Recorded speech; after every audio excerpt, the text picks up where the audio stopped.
Alright guys, so I'm going to show you the new lock app. This is what it looks like in the top right corner here.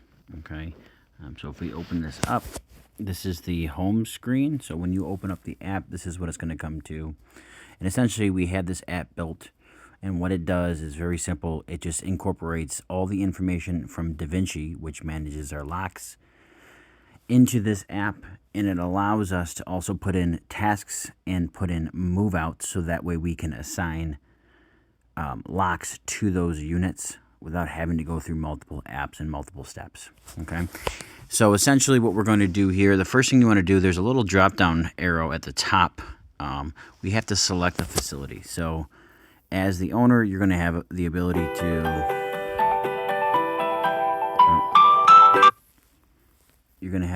sorry about that, to pick and choose which person has access to these. So for me, obviously I have them all. So let's start with just my storage place. Okay, and if we click on manage all locks, what that's going to do is it's going to bring in the information from DaVinci. So these are the locks that we have. This is a very small facility, so there's only 20 locks, or there's only like 10 locks. It looks like there's actually 2 assigned to number 11, so we'll have to figure that out. But just like DaVinci. So if these are all the locks, if we go to delinquent units, it's going to bring over delinquent units. For us, we probably don't have any right now at this facility, which is great. Same thing with vacant units. So we have unit number 1, which is our office, and unit number 11. And then the overlocks to remove. So for instance, if I want to go into unit 1 and say, okay, I'm going to put a lock on that, we can go into status, and we can choose, just like we do in DaVinci. We're going to say assign to a vacant unit, and we should be able to pick from the available units like that. And then we can just hit update. And what that's going to do is it's going to update it in our app. See, it's updated right here. And it's also going to update it with DaVinci, as well. Now let me just remove that.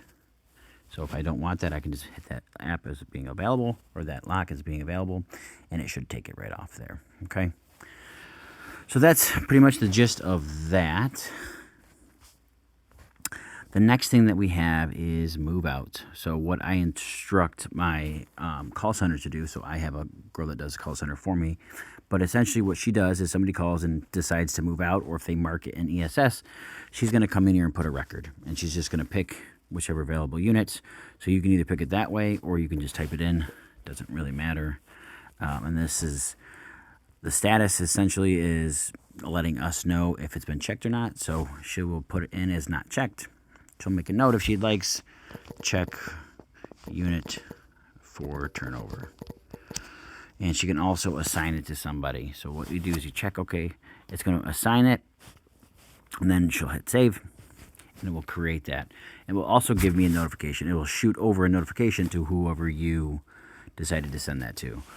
And there's the notification, see, in my email, which is cool.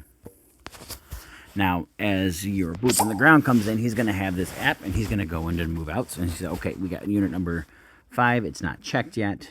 So he's going to go in, he's going to check it. And if he clicks on the yellow, he can change that. So say, needs heavy cleaning. That will give us an idea. And then once he hits ready for rent, that's going to push it over to completed tasks. Okay, so what I instruct my boots on the ground is to go in and check move outs. Once it's ready, you're going to assign a lock to it, making it a vacant. And the way we do that is if we long press or hold on that record, it's going to bring this section up, which is giving you the same information. But what you're going to do is you see the little chain in the top right corner. If you click that, you're going to be able to choose which lock you want to pair with that. So if I hit this, pick any of them, right? So you're going to walk around and pick them. It's going to bring in that lock information, and it's going to automatically assign to overlock. You can change that to assign to vacant unit if this is a move out. Okay. And then this is unit number 5. Once you hit save, it's going to pair that with that information over in DaVinci. And then he would just hit ready for rent. That's going to let us know it's ready for rent. We'll mark it in our system. in our system, and it will take it from the new task tab to complete tasks over here. And it's going to carry that information over. Okay, so if we now go back and we check this, so if we hit the home button and we go to manage all locks, right here it says unit number 5 is assigned as vacant in that. I'm just going to change it back to available so we know we don't want to screw it up. Okay, so that's what the move outs does. Now, same thing with tasks. You can come into here, tasks will have the same thing. So if you come in here, you can pick whichever task. Say, for instance, Unit 10, it's a new task, check HASP for proper function. And you assign it to whoever, and you hit save.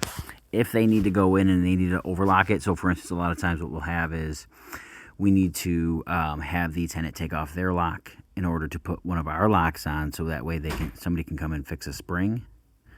We'll have that.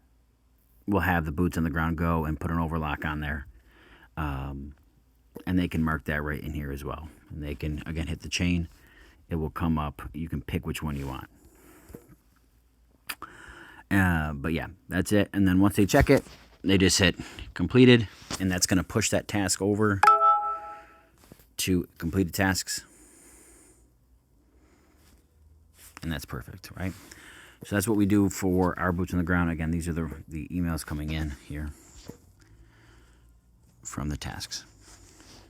So that way they know. The last thing we do is the lock audit. And again, what I instruct my boots on the ground to do is very simply go through. If there isn't an overlock on a unit, just leave it as current. If there is, they walk through and they see like, hey, number 3 has an overlock on it. I just want them to mark it as overlocked. And they go through and they can do that. If they know, for instance, unit 4 is needs repair, for instance, or whatever, they can mark it as that as well.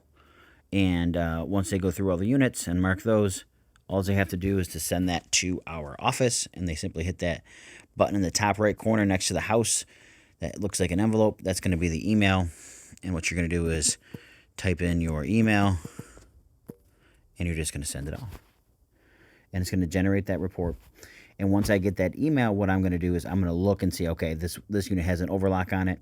I'm going to check that against my records and make sure that, okay, this tenant is using that lock, or that's because this unit is vacant, kind of thing. Okay, and that email should come through here. Let's see if it'll come through. I can show you what the sample report is. So here's the report, the lock audit, nice and clean, broken out, so it gives you the facility, the unit number, any notes that you put in there, and those are the statuses. Okay, very clean, very neat. So these can be whatever. You can name, those are all editable. Okay. Which is pretty cool. I wonder if this carries over. Let me see. Yeah, it does. It gives you the lock information, which is kind of cool as well. And that's pretty much it, what the app does, okay? You can change the password, and that's about it. But this is very simple but very helpful in terms of managing boots on the ground.